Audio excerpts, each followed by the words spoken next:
गरीब वर्सेस अमीर का कन्या पूजन। स्वाति और रेखा नाम की दो सहेली थी। स्वाति गरीब और रेखा बहुत ही अमीर थी।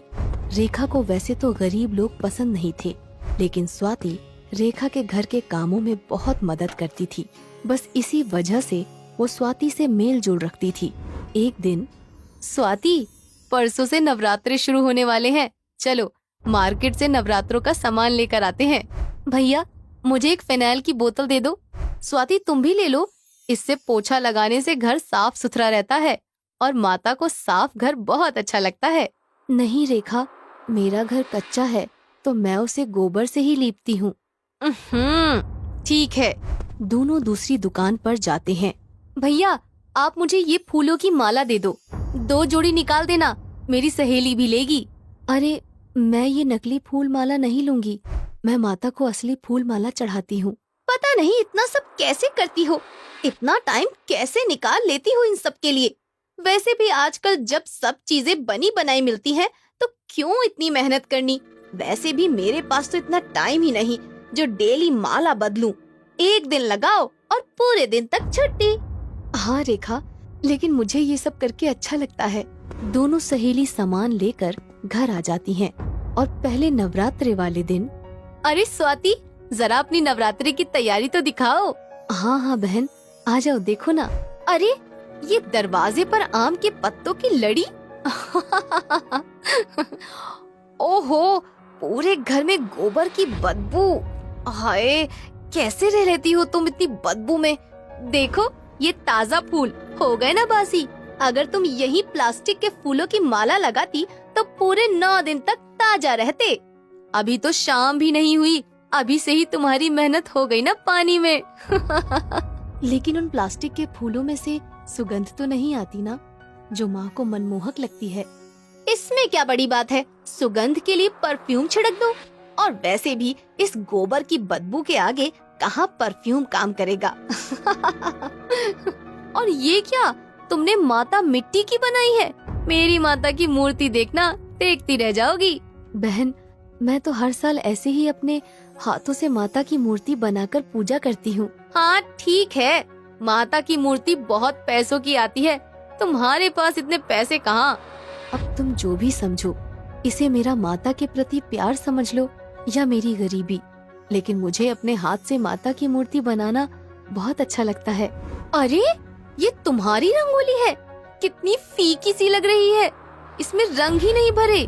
नहीं रेखा, मैं बस चावल के आटे से ही रंगोली बनाती हूँ। रात को चावल भिगोकर सुबह उसे पीसकर आटा बनाकर ये रंगोली बनाती हूँ। उफ, पागलपंती की भी हद होती है। तो मेरे घर चलो, मैं तुम्हें अपनी तैयारी दिखाती हूँ। ये देखो, सबसे पहले मेरी माता की मूर्ति, और ये देखो मेरी रंगोली वाला स्टिकर। बस पीछे से कागज हटाओ और चिपका दो, बन गई 2 मिनट में रंगोली। तुम्हारे जैसे थोड़ी भिगाओ पीस कर बनाओ। ऐसे ही छठे नवरात्रे को रेखा स्वाति के घर जाती है। स्वाति, ओ स्वाति, चलो बुलावा आया है, माता ने बुलाया है। चलो बुलावा आया है, माता ने बुलाया है। अरे पागल, क्या कर रही है? माता का कीर्तन कर रही हूँ। अरे, कहीं अकेले भी कोई कीर्तन होता है क्या? तुम चलो मेरे घर, मैंने आज का कीर्तन रखवाया है, वहाँ देखना कैसे कीर्तन होता है। स्वाति रेखा के घर कीर्तन में जाती है और कीर्तन खत्म होने के बाद, देखो, इसे कहते हैं कीर्तन। कीर्तन में बहुत पैसे लगते हैं, मंडली बुलानी पड़ती है जो माता के अच्छे अच्छे भजन गाती हैं, और उसके बदले में वो पैसे लेती हैं, और बहुत सारे लोग कीर्तन में आते हैं। तुम तो अपने घर में अकेली बैठे बैठे कीर्तन कर रही थी। हाँ बहन, अच्छा लगा माता के भजन सुनकर और गाकर। रेखा को मैं अपनी सबसे अच्छी सहेली मानती हूँ, फिर भी रेखा मुझे बात बात पर अमीरी और गरीबी का पाठ क्यों पढ़ाती रहती है। अब जितना मेरे पास होगा मैं उतना ही तो करूँगी। मन में श्रद्धा होनी चाहिए, पैसे से क्या होता है। चलो जाने दो, मैं भी किसकी बातों को सोचकर दुखी हो रही हूँ। रेखा की तो आदत ही है पैसा पैसा करने की। मैं तो अपनी दुर्गा माँ की पूजा में लगती हूँ और स्वाति अपनी दुर्गा माँ की शाम की पूजा में लग जाती है। ऐसे ही 9 दिन बीत जाते हैं और कन्या पूजन का दिन आता है। रेखा और स्वाति दोनों ही कन्या पूजन करती हैं। तभी वहाँ पर एक साधु बाबा आ जाते हैं। आओ बाबा आओ, आप सही समय पर आए हो। ये लो, मैं कन्या पूजन कर रही थी तो आप भी ये माता का प्रसाद ले लो। और ऐसा बोलकर रेखा उनके और कन्याओं के हाथ में चॉकलेट, पेस्ट्री और बिस्किट के पैकेट रख देती है। वो सब लेकर बाबा चुपचाप वहाँ से चले जाते हैं। रेखा के घर से निकलकर साधु बाबा स्वाति के घर की तरफ बढ़ते हैं। अरे वाह, क्या मनमोहक पकवानों की सुगंध आ रही है। हरिओम, जय भोले शंकर की जय।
ध्यान से देखते हैं।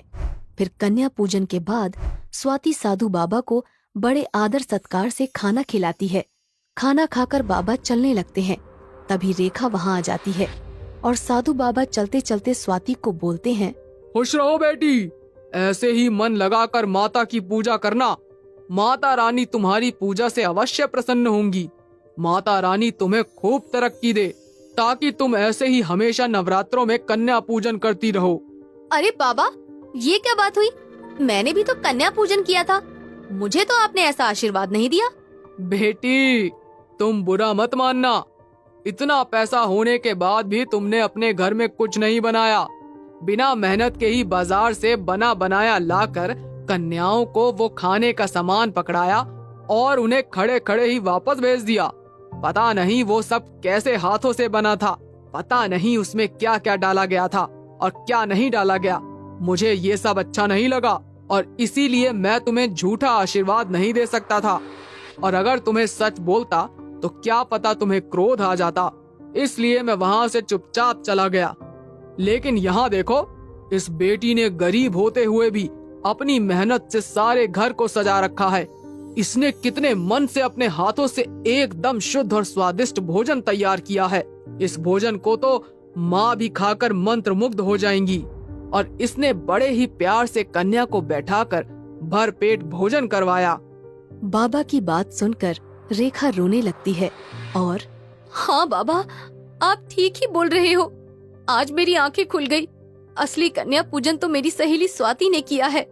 आगे से मैं भी ऐसे ही कन्या पूजन करूंगी।